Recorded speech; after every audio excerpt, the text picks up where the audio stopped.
આપણા શારીરિક અને માનસિક સ્વાસ્થ્યને સ્વસ્થ રાખવા માટે યોગનું આપણા જીવનમાં ખૂબ જ મહત્વ રહેલું છે।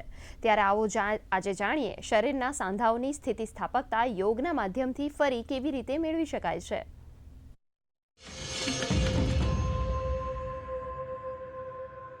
अगर हम बात करें कोई ऐसा अभ्यास जो पूरे शरीर के जॉइंट्स की स्टिफनेस को, शरीर की स्टिफनेस को, शरीर के लेजीनेस, लेथार्जिकनेस को, शरीर की अकड़ाहट को इंस्टेंटली दूर कर सकता है, तो वो है कटी चक्र का अभ्यास। बहुत सुंदर अभ्यास है और आप देखेंगे कि सारा शरीर ओपन अप हो जाता है और पूरे शरीर में ऊर्जा का संचार होता है। कैसे करना है उसको एक बार समझ लीजिए।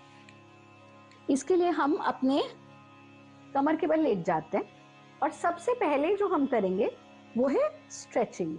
कैसे स्ट्रेच करना? फिंगर्स को इंटरलॉक करके सीने के सामने टिका देना, सांस भरते हुए हाथों को ऊपर, सर से ऊपर ले जाना, पंजों को नीचे की ओर खींचना, पूरे शरीर को स्ट्रेच कर देना, सांस छोड़ते हुए हाथों को वापस ले आना,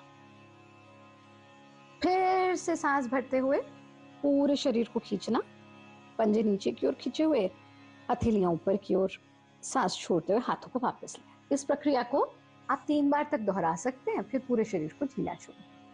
बस 2 अभ्यास समझेंगे आज। दूसरे अभ्यास में दोनों पैरों को फोल्ड कर लेना, ऐसे कि आपके जो हील्स हैं वो आपके हिप्स को टच कर जाएं। अगर आप इतना नजदीक नहीं ला सकते तो जितना नजदीक ला सकते हैं उतना ले आइए।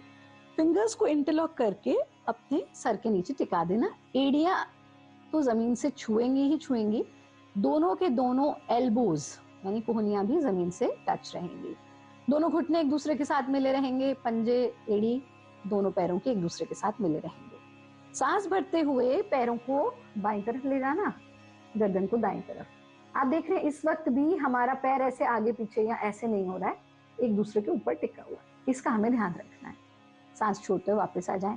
सांस भरते हुए इसी प्रक्रिया को दूसरी ओर दोहराना, यथा सामर्थ्य रुकना, सांस छोड़ते हुए वापस आ जाना। ऐसा 5-5 बार दोनों तरफ कर लें। फिर अपने पैरों को वापस ले आए, हाथों को भी वापस ले आए, शरीर को पूरी तरह से ढीला छोड़ देना, एब्सोल्यूट रिलैक्सेशन। थोड़ी देर यहीं रुकेंगे और फिर वापस कैसे आएंगे? हम इस तरह से करवट लेकर के वापस आएंगे, यानी एकदम से सीधा नहीं बैठेंगे। अगर हम सीधा बैठते हैं तो ये हमारे कमर के दर्द को और बढ़ा सकता है। कुछ चीजों का ध्यान हमको रखना है। विशेष रूप से ऐसा भोजन न करें जो हमारी वात प्रवृत्ति को बढ़ाने वाला है। ऐसा भोजन भी ना करें जो कफ प्रवृत्ति को बढ़ाने वाला है। आप भोजन में सात्विक आहार लें, समय से भोजन करें, थोड़ा देर अपने शरीर को सनलाइट में जरूर रखिए और आप देखेंगे कि आपके जॉइंट स्टिफनेस, जॉइंट का दर्द, इन सब में आपको आराम लगेगा। आप सब खुश रहे, आनंदित रहे, हंसते रहे, मुस्कुराते रहे। हरिओम।